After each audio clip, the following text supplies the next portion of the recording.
உலகின் ஒரே சங்கு வடிவ கோவில் விஷ்ணு சிவபெருமானாக மாறிய அதிசய வரலாறு. பொதுவாக கோவில்கள் சதுரம் அல்லது செவ்வக வடிவில்தான் அமைக்கப்படுவது வழக்கம். சில கோவில்கள் வட்ட வடிவிலும் அமைக்கப்படுவது உண்டு. உலகில் சங்கு வடிவில் அமைக்கப்பட்டுள்ள ஒரே கோவில் குற்றாலம் குற்றாலநாதர் கோவில்தான். சிவனுக்கு அர்ப்பணிக்கப்பட்ட இந்த கோவில் அவரது பெயரான திருக்குற்றாலநாதர் என்ற நாமத்தினால் அறியப்படுகிறது. சோழ மற்றும் பாண்டிய மன்னர்களின் பல்வேறு கல்வெட்டுகள் இந்த கோவிலில் உள்ளன. இந்த கோவிலானது ஆறுகள், மலைகள் மற்றும் பிரபலமான நீர்வீழ்ச்சியின் மத்தியில் அமைந்துள்ளது. கோவிலில் உள்ள அம்பாள் குழல்வாய் மொழி என்ற நாமத்துடன் அழைக்கப்படுகிறார். கைலாயத்தில் சிவபெருமானுக்கு திருமணம் நடந்தபோது அங்கு தேவர்கள், முனிவர்கள் குவிந்தனர். வடபகுதி தாழ்ந்து தென்பகுதி உயர்ந்தது. இதை சரி செய்ய சிவபெருமான் வேண்டுதலுக்கு இணங்க அகத்திய முனிவரும் உலகம் சமநிலை அடைய தென்பகுதிக்கு நடந்து வந்தார். இங்கு வந்த அகஸ்தியர் குற்றாலம் பகுதியில் இருந்த விஷ்ணு கோவிலை பார்த்தார். அவருக்கு அனுமதி மறுக்கப்பட்டது. மாறுவேடத்தில் கோவிலுக்குள் நுழைந்த அகஸ்தியர் விஷ்ணுவை சிவனாக மாற்றியதாக புராணங்கள் கூறுகின்றன. தன் கையில் வைத்திருந்த தண்டத்தினால் விஷ்ணுவின் தலையை அழுத்தி சிவபெருமானாக மாற்றினார். இதனால் சிவபெருமானுக்கு தீராத தலைவலி ஏற்பட்டது. தலைவலியை போக்க அகஸ்தியரிடம் சிவபெருமான் வேண்டினார். இதற்காக அகத்தியர் தைலம் காய்ச்சினார். சுமார் 100க்கும் மேற்பட்ட மூலிகைகளினால் அந்த தைலம் காய்ச்சப்பட்டது. இன்றும் சிவபெருமானுக்கு அபிஷேகத்தின் போது தலையில் சந்தனாதி தைலம் தடவப்படுவது வழக்கமாக உள்ளது.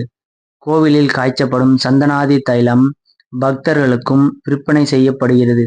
இந்த தைலத்தை நெற்றியில் தடவி கொண்டால் தீராத தலைவலி தீரும் என்பது ஐதீகம். குற்றாலம் 5000 அடி உயரமுள்ள மலையாகும். இந்த மலை 3 சிகரங்களை உடையது. எனவே திரிகூட மலை என்ற சிறப்பு பெற்றது. பஞ்சம் தாங்கி என்ற சிகரம் 5000 அடிக்கு மேல் சிறிது உயர்ந்துள்ளது. மலையில் உள்ள காடுகள் செண்பக காடு என்று அழைக்கப்படுகின்றன. காட்டில் மூலிகைகளும் அரிய வகை மரங்களும் காணப்படுகின்றன.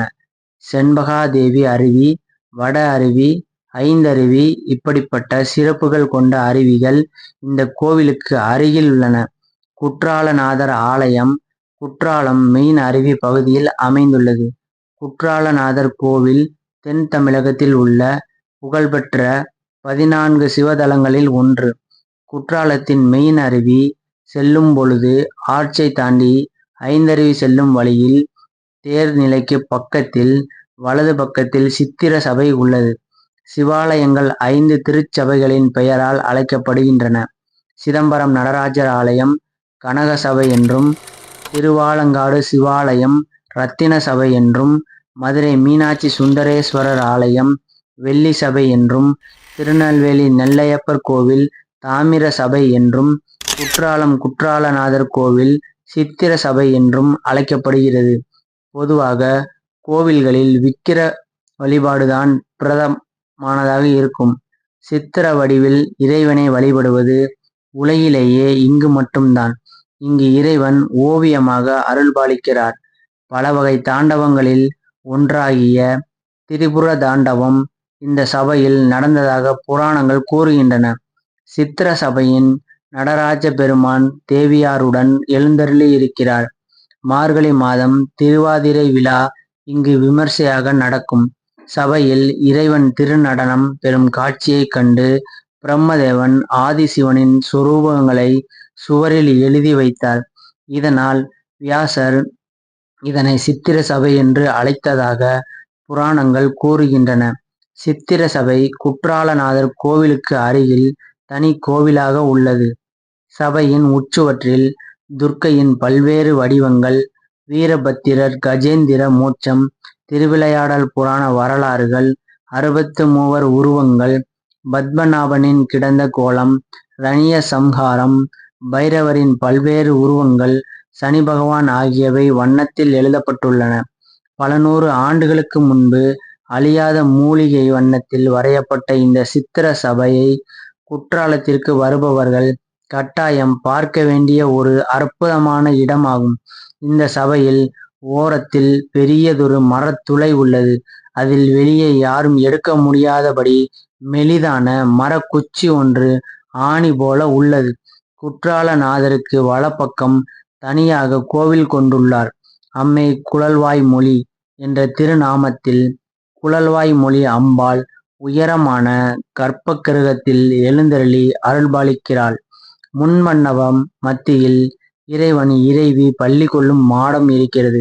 குழல்வாய் மொழி என்றால் வேய்க்குழலின் ஒளி போன்ற இனிமையான சொல் உடையவள் என்பது பொருள். ஒளி தத்துவத்தை உள்ளடக்கிய பரம்பொருள் என்றும் பொருள் கொள்ளலாம். இறைவிக்கு இங்கே தனியே பெருவிழாக்கள் கிடையாது. அவள் கோவில் முன் கொடிமரம் பலிபீடம் கிடையாது.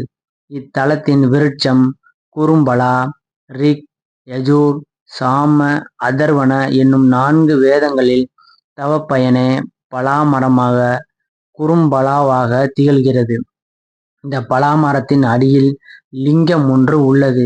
இந்த பலாமரத்தின் பலாப்பழத்தை அதன் தெய்வீக தன்மை கருதி மனிதர் யாரும் பறிப்பதும் இல்லை, புசிப்பதும் இல்லை. கோவிலின் வடபுறம் பராசக்தி சன்னதி ஒன்று உள்ளது. யோக நிலையில் பராசக்தி இருப்பதால் யோக பீடம் என்று குறிப்பிடப்படுகிறது. குற்றாலம் அன்னை பராசக்தி மும்மூர்த்திகளையும் ஈன்ற தலமாதலால் இது பராசக்தி பீடமாக விளங்குகிறது. தென்காசியில் இருந்து 7 கிலோமீட்டர் தொலைவில் அழகிய பாதையில் அமைந்துள்ளது. குற்றாலநாதர் கோவில் சங்கு வடிவிலான இந்த கோவிலை நீங்களும் ஒருமுறை தரிசித்து குற்றாலநாதரையும் குழல்வாய் மொழி அம்மையையும் காணும் பேரும் பெற்று சகல நலங்களையும் பெறலாம். பொதுவாக இந்து கோவில்கள் சதுரம் அல்லது செவ்வக வடிவ அமைப்பில் கட்டப்படுவது வழக்கம். இந்த வடிவமைப்பு ஆகம விதிகளுக்கும் திசை அமைப்புகளுக்கும் ஏற்றதாக கருதப்படுகிறது. இருப்பினும் சில பகுதிகளில் வட்ட வடிவில் அமைக்கப்பட்ட கோவில்களும் காணப்படுகின்றன. குறிப்பாக கேரளா மற்றும் தென்னிந்தியாவின் சில பழமையான கோவில் கட்டிடக்கலையில் வட்ட வடிவ கருவறைகள் மற்றும் சுற்று அமைப்புகள் இடம்பெற்றுள்ளன. இவ்வகை கோவில்கள் தனித்துவமான கட்டிடக்கலை அழகையும் வரலாற்று சிறப்பையும் வெளிப்படுத்துகின்றன. நன்றி, வணக்கம்.